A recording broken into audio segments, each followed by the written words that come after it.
Hey guys! Episode 32 of the Well Balanced series. Today I am talking to Sarah, who is a functional nutritional therapy practitioner, restorative wellness practitioner, and I believe she's in school, furthering her education as well. But we're going to be specifically talking about gut health and trauma and how that relationship is so important and truly how you cannot heal without addressing, past trauma, past pain, those types of things. So super excited about this conversation since this is a topic I have not touched on yet. So let me go ahead and add her in. Let's see.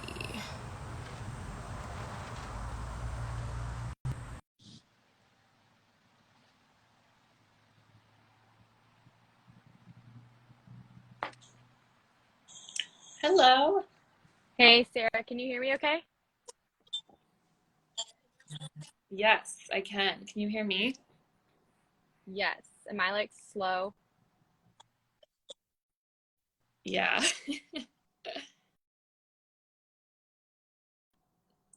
Internet should be. Okay, is that better? I can hear you, but your face is frozen. Oh, Oh, yeah. I think that's good. Better now. Yeah. Okay. Yeah. We'll just talk slowly, and then it's always like you Cool. gotta have the gap between people speaking. You never really know. Okay, Yes. cool. I'm sitting outside, so my service is probably not super hot, but we'll work with it. Yeah, no worries. Okay, cool. Well, I am so excited to have you here. Thanks for joining me. I'm excited to connect as well and learn a little bit more about you. So basically how these episodes go is I'll always start with an introduction. Love hearing people's personal stories, why they're in the industry that they're in right now, and of course, have a niche down specifically to something so particular like you have. So I would love to hear that, and then we'll kind of dive into, just I always love hearing people's perspectives about gut health and just like basic tips and things like that.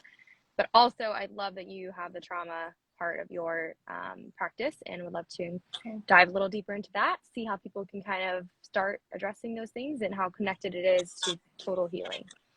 Cool. Sound good? Yeah, that's great. Cool. Well, go for it. Take it away. Cool. So I'm Sarah. I am currently I'm an FNTP, functional nutritional therapy practitioner, and a restorative wellness practitioner. And I'm currently in training to do HTMA, which I'm really excited about. And then I'm also a master's student, Master's of Science at Tufts, getting my degree in nutrition science and policy. So I kind of come at this from a bunch of different angles and perspectives, kind of like the public health as well as the clinical, and then the trauma in there. So yeah, it's kind of an interesting like conglomeration of things. Yeah, and I live in Boston. And I came into this mainly, I would say, like I had my big healing journey in 2020, but it was before that I was so frustrated and so and really so sick. I mean, I wasn't like bedridden, which I think is kind of a misconception that people don't realize that they actually could feel so much better because they like are doing things and living their life, but they're like exhausted all the time and all this stuff. So that was definitely me, and it was in 2020 that it was actually when I was in training to become a nutritionist. I started working with a nutritionist, and it was super life-changing. And yeah, I kind of have, it was very sustainable. And that was really huge for me. But yeah, I basically had still technically like here, but hypothyroidism. So thyroid is a huge problem for so many people, and it's so underdiagnosed and so just like undervalued everything. And then I also had candida, which was really annoying and like horrible.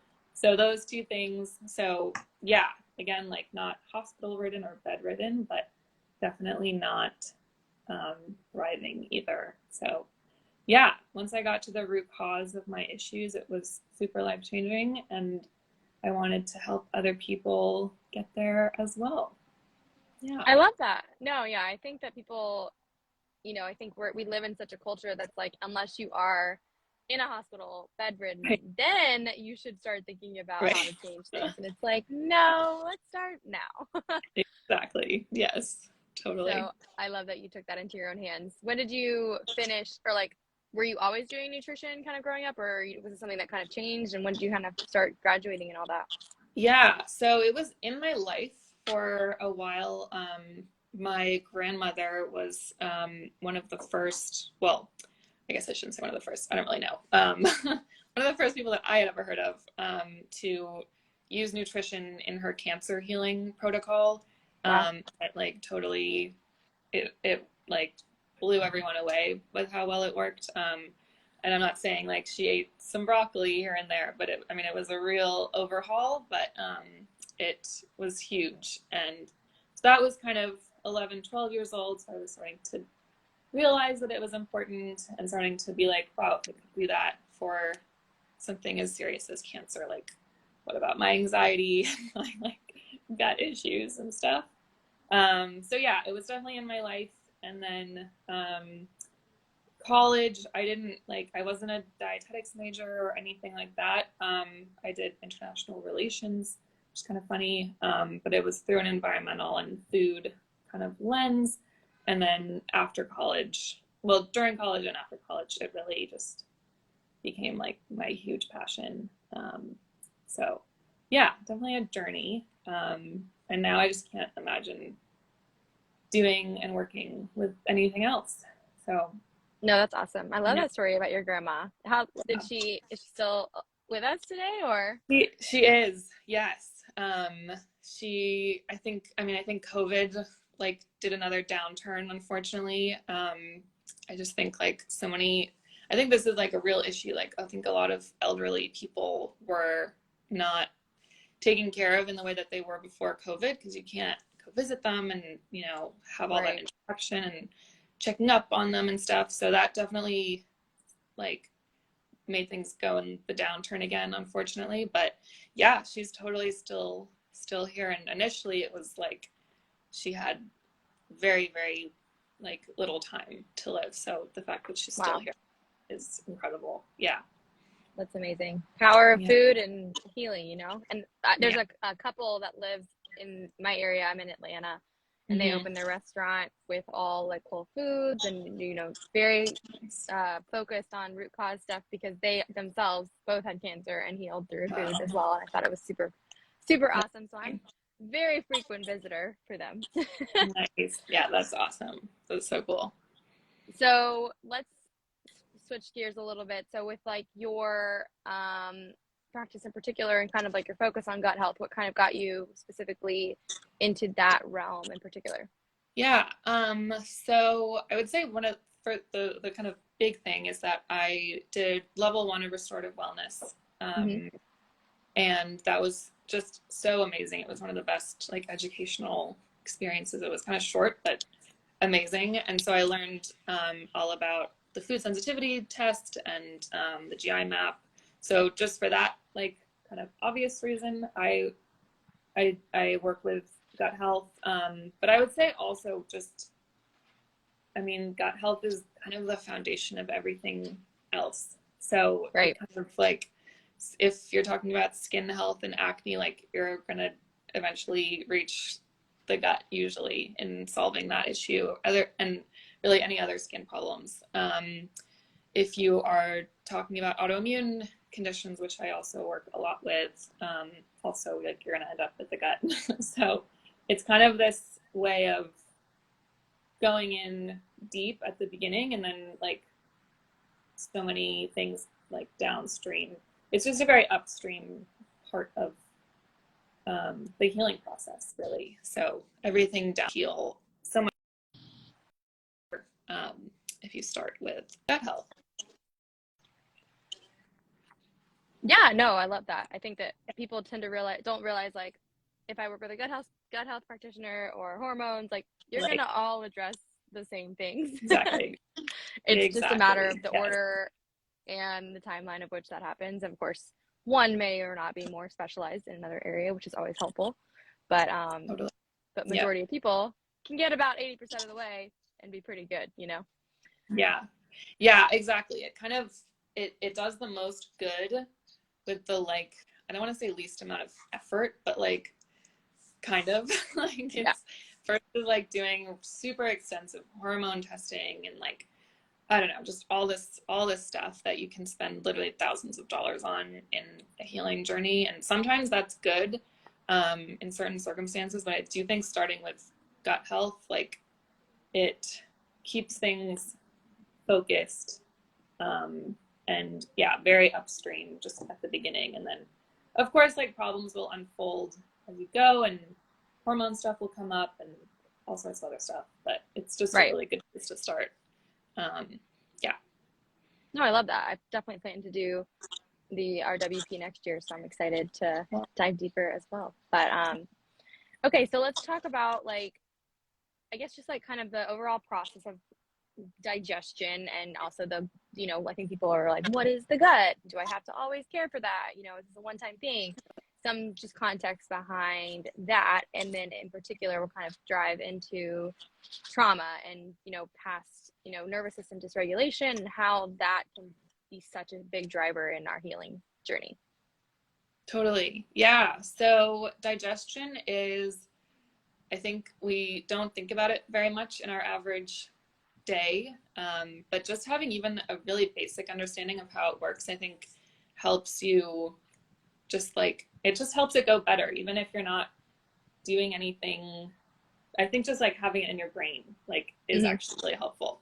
So the big thing is that digestion is a north to south process. So basically that basically means it's important to focus upstream. Similarly to focusing on gut health in the first place, you want to focus upstream within gut health. So that is things like the simplest things in the world, like chewing your food, can make huge differences. I've had clients that, like, they just It's start amazing. chewing their food a little more, and like these big issues will actually go away. So definitely starting upstream. So that means like the stomach, like the esophagus, and then the mouth. So yeah, chewing. But the stomach is really, really important for digestion. I feel like we kind of think of like just the intestines as like where digestion happens. But the whole process is obviously really important. So yeah, in the stomach. Also, I'm listening. I'm just gonna go grab my charger. My phone's gonna Sure. die. So keep talking. Don't worry. Yeah, so stomach acid is a really important, it's just super important to optimal digestion. The stomach is supposed to be like 1.5 to 3 on the pH scale, which is quite acidic. And then the hydrochloric acid itself is like 0.8, which is almost pure acid. So like if you were to put your hand in your stomach, which is gross, but if you were, it would like burn. Like, it's really supposed to be super duper acidic. And a lot of times now I've heard the statistic like 9 in 10. I don't know how they got that, or like if that's entirely true, but I've heard it a lot that 9 in 10 people don't have enough stomach acid, which just causes so much havoc. A pretty surefire sign is like you just feel like food is sitting there and like not really doing anything after you've eaten. Yeah. That's a pretty sure sign of low stomach acid. But yeah, there's a ton of signs. And yeah, and then a kind of other crazy thing is if you aren't, if there's not enough stomach acid, the small intestine doesn't want it. Like, that's a trigger. The acidity of the stomach is a trigger to like kind of open up the small intestine and take the food. So if it's not acidic enough, the small intestine is like, I don't want it. And then it does literally stay there in the stomach, and is pretty much just eventually forced through by you eating more later. So yeah, you don't want to deal with all that.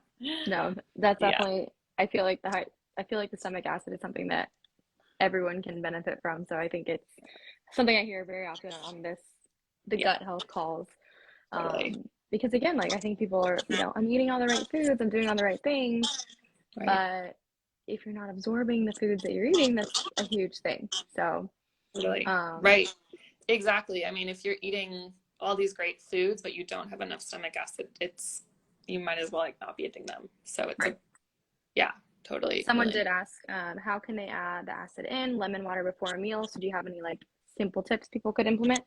Yeah. So definitely that. I would say in terms of like water though, to try to not drink water right around mealtime. So I say usually like kind of depends, but like an hour before and an hour after, roughly.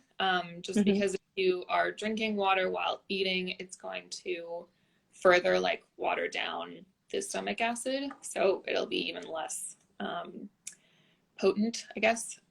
So yes, definitely like first thing in the morning, and then like an hour or so between or before or after a meal. And then yeah, apple cider vinegar is also really great for that. And then some people may need to supplement with like an HCl or a Mm-hmm. hydrozyme supplement. And I would definitely recommend working with a practitioner for that because there's a whole like protocol and it's called the HCl challenge, where you can like basically figure out what your body's needs are. And Literally it's doing that pretty right now. cool. Oh, really? Yeah, I was like, It's pretty cool. I did the HTMA recently, and I was like, yeah, I need to absorb more things. So Mm-hmm. working on that right now. But it's Nice. in that case too, like you have to take that with a meal, and then Right. it's like you can't get away from, sometimes it's tough to not have anything, but you just don't want to like chug a bunch of water, essentially. Exactly. Exactly. Yeah. It's not that you like can't, yeah, have like any liquid part of Right. your meal, but yeah, you wouldn't want to like chug a bunch of water. And if you are properly hydrated, really, like you shouldn't feel that too much during meal. But it's hard. Hydration's hard. I No, struggle for with sure. times. Yeah. So if there were any like really simple things people could do to support their gut health at home, what would you say? Yeah. So one of my favorites is making gut healing gummies. They're so fun and like so delicious and really fun to make and actually really simple. Just using grass-fed gelatin, which is a really awesome. It's a great source of glycine, which helps with overall gut health. And you can like make them any flavor. They're really fun. Um, and then another thing a big thing which we talked about is definitely chewing your food enough. So Hmm. trying to make it like an applesauce consistency before you swallow, which you'd kind of be amazed like how far you probably are maybe not you, but in general, people are from that. Like we literally, I even catch myself sometimes like I'll take like 3 bites and swallow, and I'm like, oh my god. I know. Like, It's so hard to chew so and we're much. rushing. It is, yeah. So just focusing on that can really, really, really help because like that's the that's the part of the digestive system where you have teeth. Like there's no Right. taste below that. So that is the time that it needs to happen. Um, so yeah, definitely that. And then being in a parasympathetic state Hmm. also sounds kind of simple, but not being super stressed and rushed and like eating in your car and like while you're on the phone and like all this stuff is super important and actually like allows your body to digest food properly, not be preoccupied with a bunch of other stuff. Um, yeah, and um, yeah, I would say those honestly, starting with those things, you'd probably be amazed at um, how much changes without ever doing like a test or all I sorts of know. things. I do Um, think that people don't realize the simple things make such a big difference. yeah, So, totally. And then I guess I would just say if there's still issues past that, like gut testing is pretty remarkable and can get you some really amazing answers. So yeah, I would say if you've done all that stuff, definitely looking into that to see if there's some bigger issues at play. Yeah. Absolutely. Well, those are some great tips. I think people can definitely implement those things. And so on the trauma note, so let's talk, like, can you discuss kind of like why that relationship is so important? And like maybe if you've had clients that, have done all of the gut health things and everything else, but then they've forgotten to address, outlying dysregulation and struggles there. So like what has been the end result of that? How can people get through that? That kind of thing. Totally. So yeah, I mean, it's a huge topic, of course. But basically the idea is that like trauma is stored in the body and it can't really come out just like on, or like it needs support in getting out and being dealt with. It's much more physical than I think we realize. Like you would kind of assume it's in your head and it's like something that you have to talk about and all that kind of thing.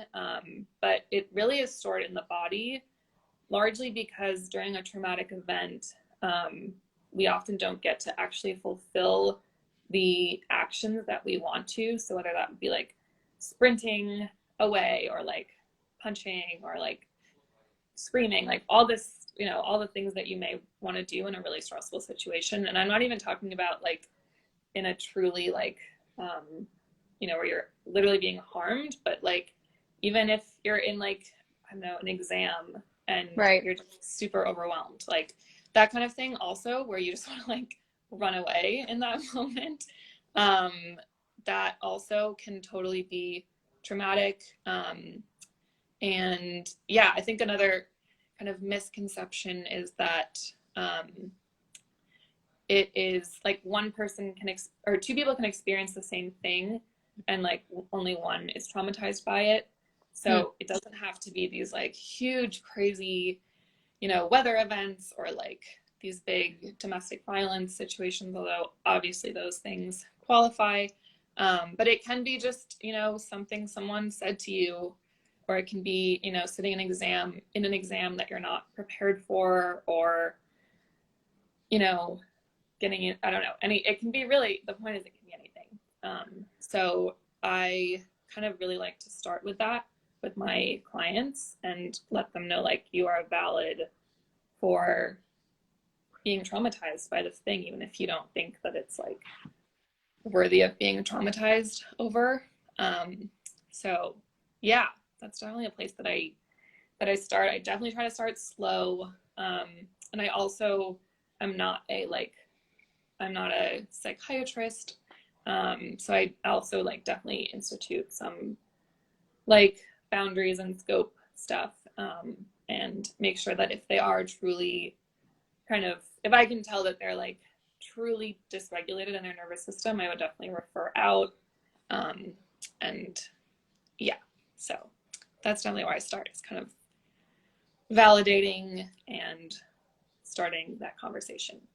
Yeah. Absolutely. No, I think some people just need to communicate those things, and I think that can honestly be healing as well. Just being open about what's been going on and seeing the connections between things that they're doing and changing now, and how, holding all that other stuff in isn't going to make things any better.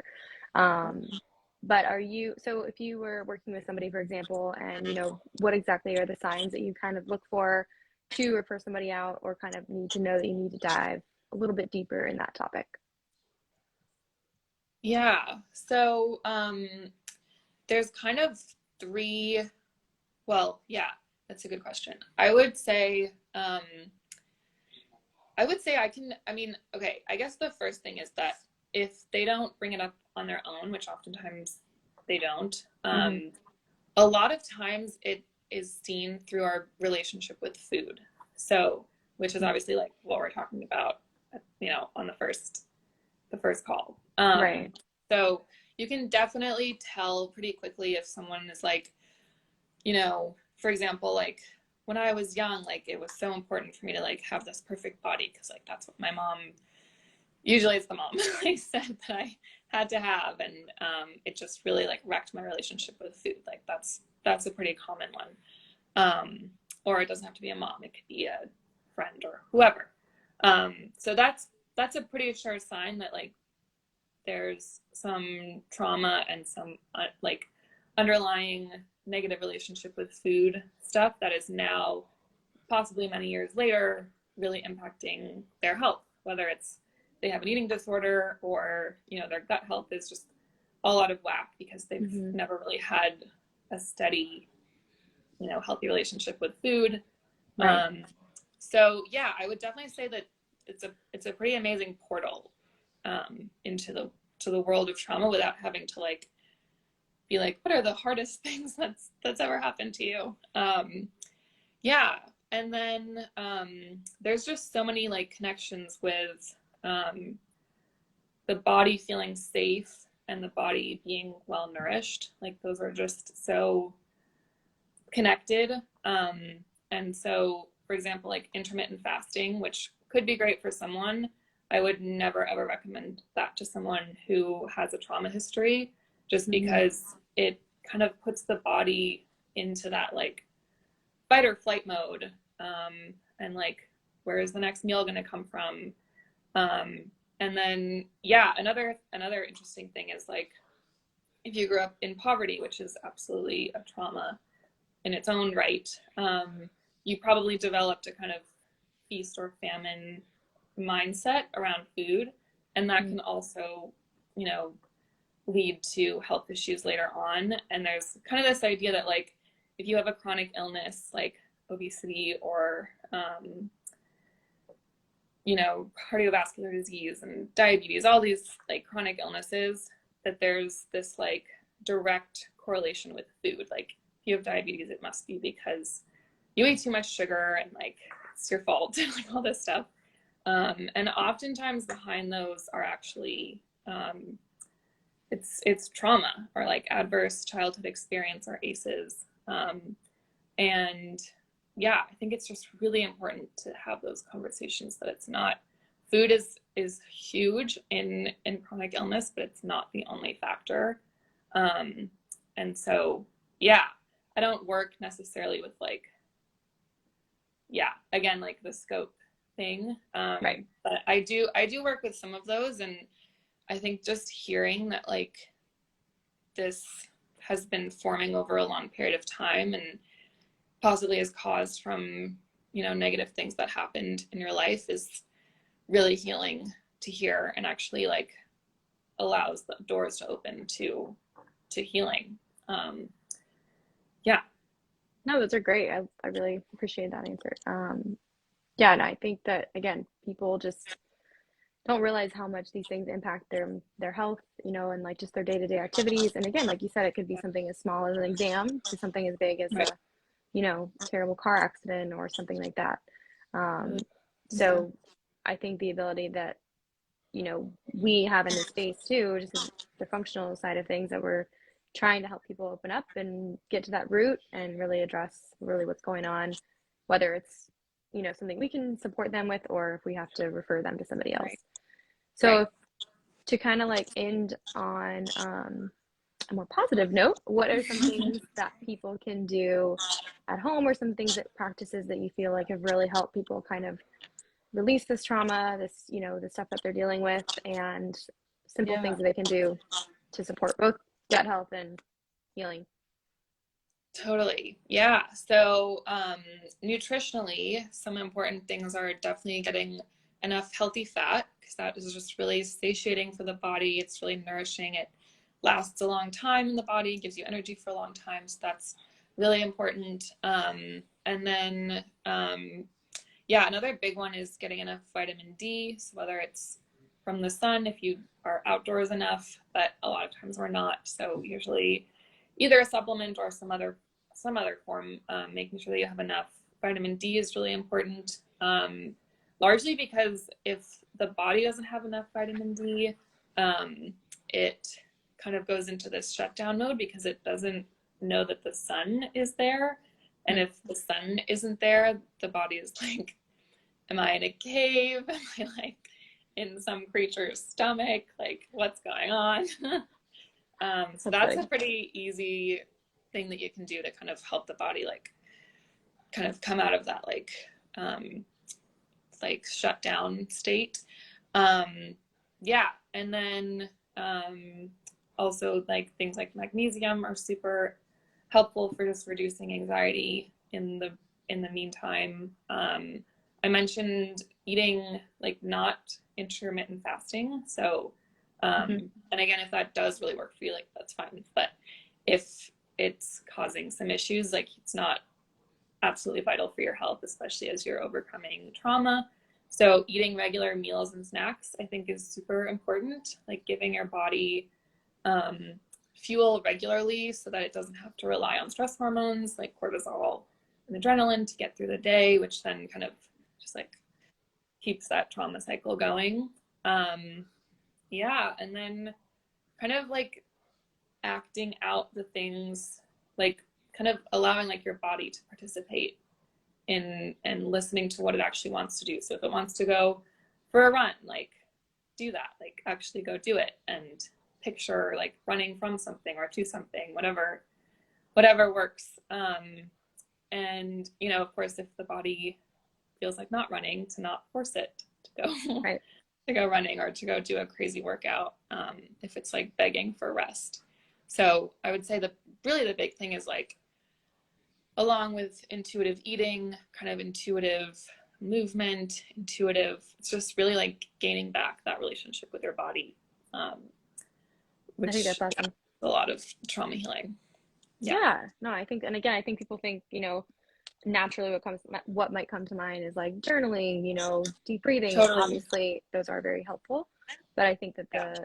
like you mentioned, the stress that you're putting internally on your body through, just not doing things that bring you joy, or Yeah. eating enough food and hydrating, those are things that really matter as well. So I love that you Totally. catered to both of those. Well, this was an awesome conversation. I appreciate Yeah. having you here, and would love to just end with how people can connect with you, support you, and any particular services that you want to highlight. Well, yeah, I think my handle's probably there. But I'm Finding Ground Nutrition. I have my website, findinggroundnutrition.com. And I am currently accepting new clients as of like mid-October. So, yeah, definitely love to work with you. And the link is in my bio to inquire about that. And yeah, thanks so much for having me. This was so fun. Of course. Yeah. No, I'll definitely look forward to supporting you further, and I'll Cool. link everything on my feed too in case anyone wants to go back and watch. But Well, hope thanks you so have a much. great rest of your day, and I'll You talk to you soon. too. Sounds good. Bye. Thanks, Sarah. Bye. Bye.